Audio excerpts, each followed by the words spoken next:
Hey everyone, I'm Nick, and welcome to episode 6 in our mini-series on Spinlocks. So in this episode of the series, we're going to be covering a ticket-based Spinlock.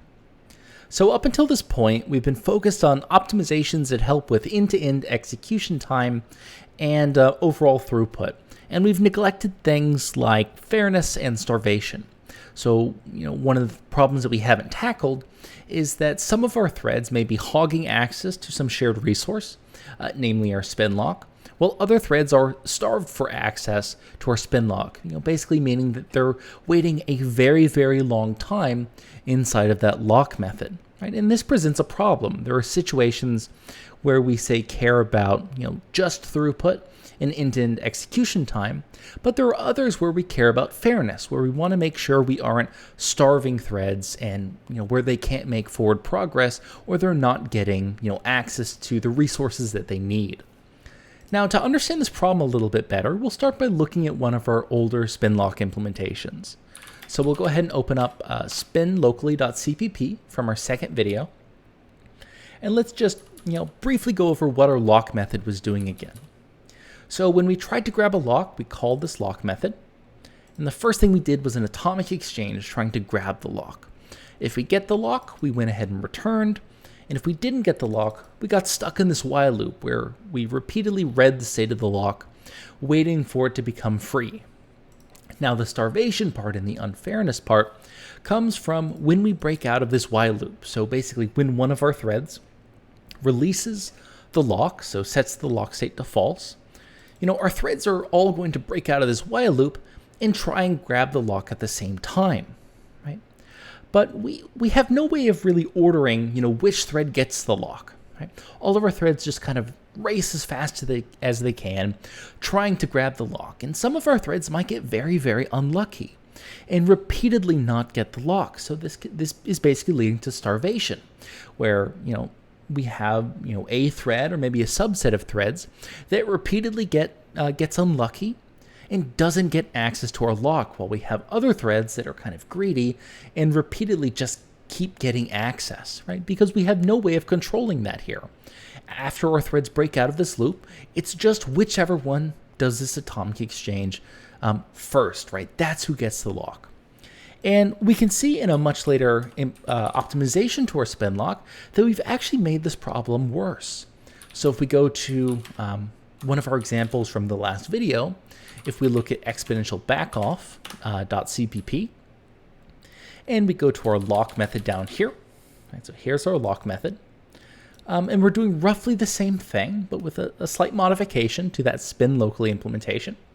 So we still try and do this atomic exchange to get the lock, and if we don't get it, we fall into the do while loop down here where we poll the state of the lock. But now with backoff iterations in here, where if we don't get the lock, we pause for some number of iterations that exponentially increases as we continue to not get the lock. So, how long we're end up pausing in here increases as we go around in this do while loop over and over and over.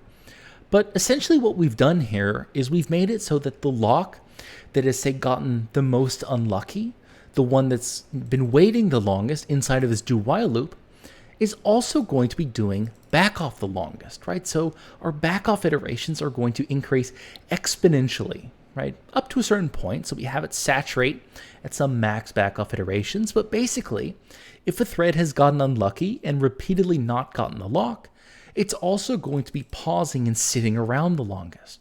So that means another thread can call our lock method and very quickly, see that the lock has become free, while our thread that's been waiting for a very long time gets caught up, executing, say, 1024 of these pause intrinsics, or using these pause instructions. So we've basically made a situation that's very unfair. And we saw that last time, where this basically leads to pretty much our application being serialized. So all of our threads end up running one after another, which leads to really good end-to-end performance, but it can lead to these huge times before a thread actually gets its first access to that lock. Okay, so we've kind of laid out the problem, but how do we end up solving this? Now, one method for approaching this problem and providing a solution is using a ticket-based lock. And the idea behind this is instead of all of our threads kind of racing, trying to get the lock at the same time, when our thread calls a lock method, they're instead going to grab a ticket. And that ticket says, what place in line is this thread waiting for the lock?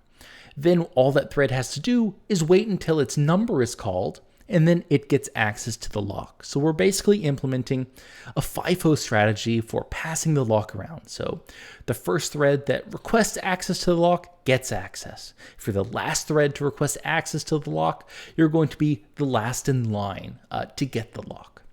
So let's see exactly how we can do that in C++.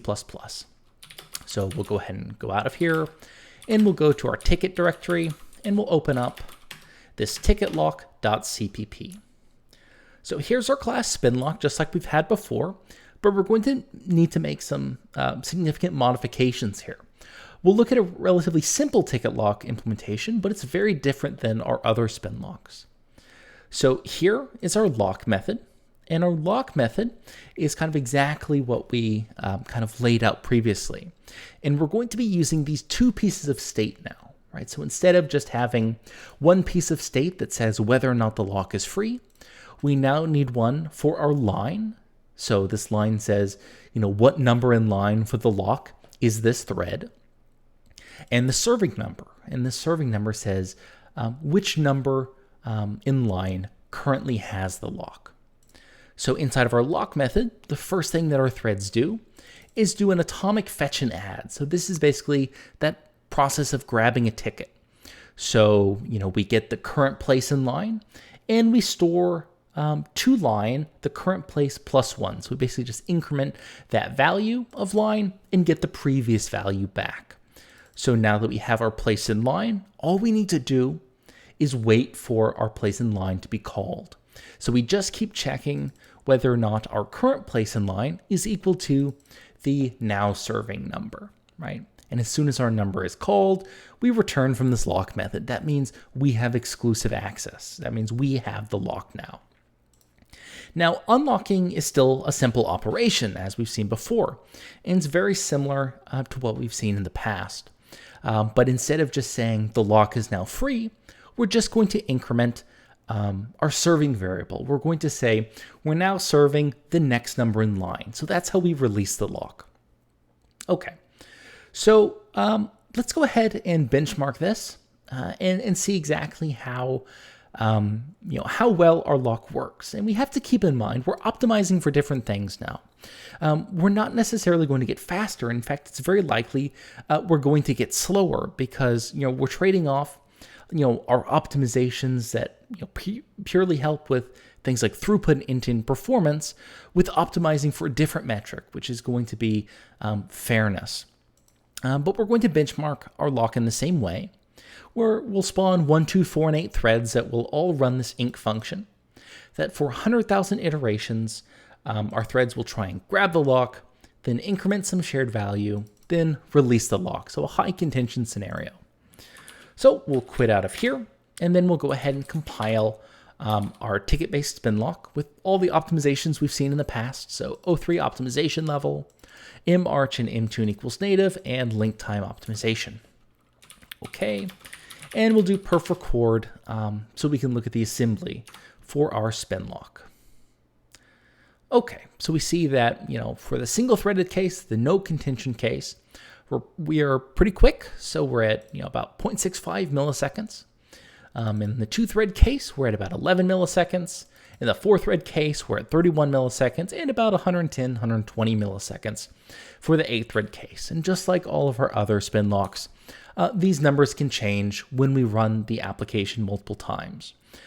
So now we're at 13 milliseconds for the 2-thread case instead of 11. Run it again. You see we might get slightly different numbers.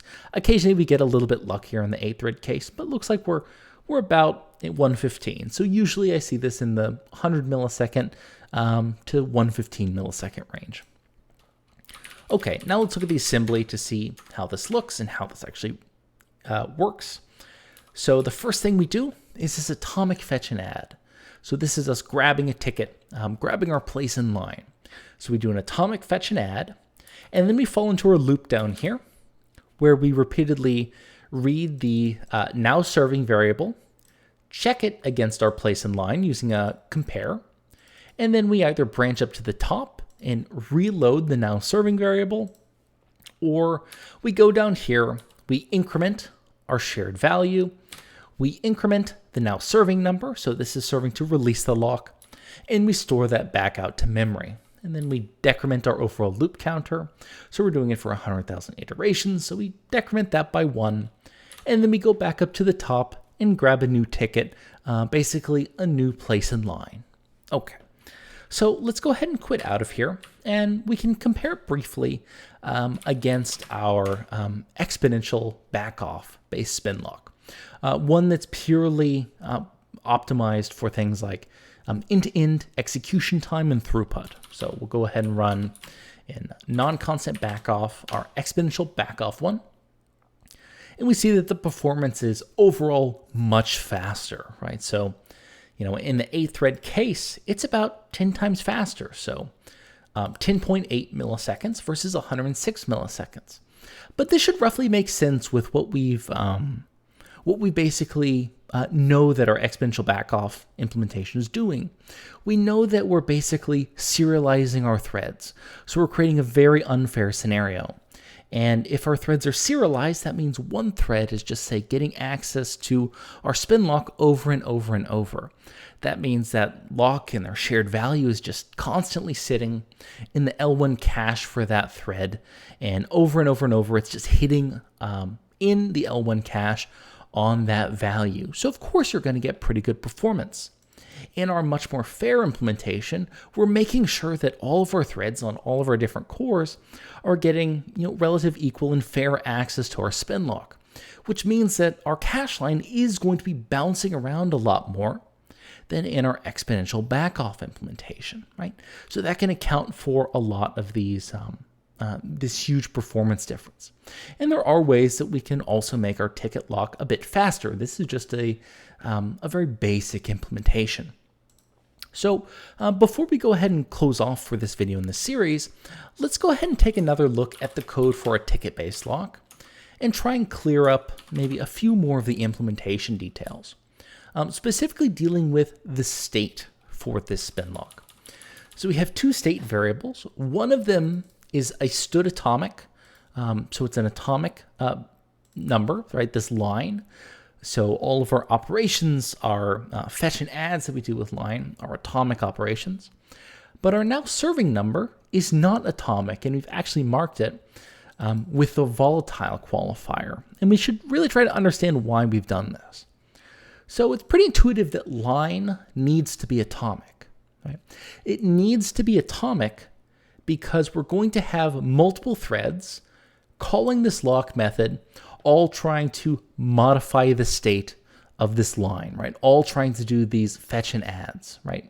Basically read the state of the lock, get the current value, increment it by 1, and store that. So we need those to be atomic because we have multiple writes to that same location, and we don't want the read modify write that goes into doing that to be interleaved from multiple threads, right? That could wind up with a situation where two threads think that they have the same place in line, which is exactly what we don't want. But for our now serving number, we don't actually need to mark this as being atomic. And the reason for this is because only one thread has access to our serving number in a write capacity at any given moment. So all of our other threads will be just reading in the state of serving over and over and over, but the only thread that writes to serving will be the thread that currently has the lock and is releasing the lock. So only one thread actually is going to be writing to this serving variable at any given moment, right? So that's why it doesn't need to be atomic. But why do we have the volatile qualifier here? Well, this comes from the fact that we know that we're using this serving number to signal another thread and say that it's your turn to grab the lock. And we need to make sure that the compiler doesn't shove the serving variable inside of a register. So to really understand this, let's try getting rid of this volatile qualifier and seeing exactly how this works. And this is a really good thing to understand. and a really important thing to understand when it comes to debugging.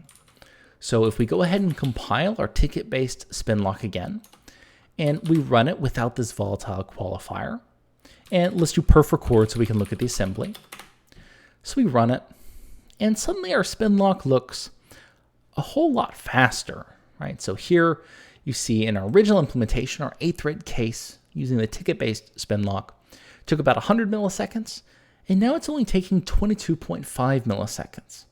It should be a little concerning. It seems odd. Maybe volatile really is that bad. So let's do perf report to really understand what's going on. And we see something rather surprising here. We don't see any comparisons anymore. So it doesn't look like we're ever comparing our now serving number to our place in line from our atomic fetch and add. We basically see an atomic increment followed by an increment, followed by another increment, followed by a decrement, and we repeat that process over and over and over, right? So that's concerning, right? That doesn't seem like what we intended from our Spinlock. Okay, so let's take a step back and let's just change the optimization level from, say, 03 to 01, right? So both of these levels should produce functionally correct code. However, what we end up finding is if we use 01 optimizations, our program actually deadlocks, right? So, at 01 optimizations, right? Remember, we're only doing safe optimizations with, say, 01, 02, and 03, but we realize that we have a bug in our code because this immediately deadlocks when we move to more than one thread. And to understand this, let's go ahead and just take a look at the assembly. So we'll do perf record on our ticket-based lock with 01 optimizations instead of 03. And we'll quit out and we'll open up the report. And what we see here is that exact bug that we were talking about and the reason why we're using that volatile qualifier. So we needed to make sure that our compiler didn't just optimize away that serving number or cache it in a register.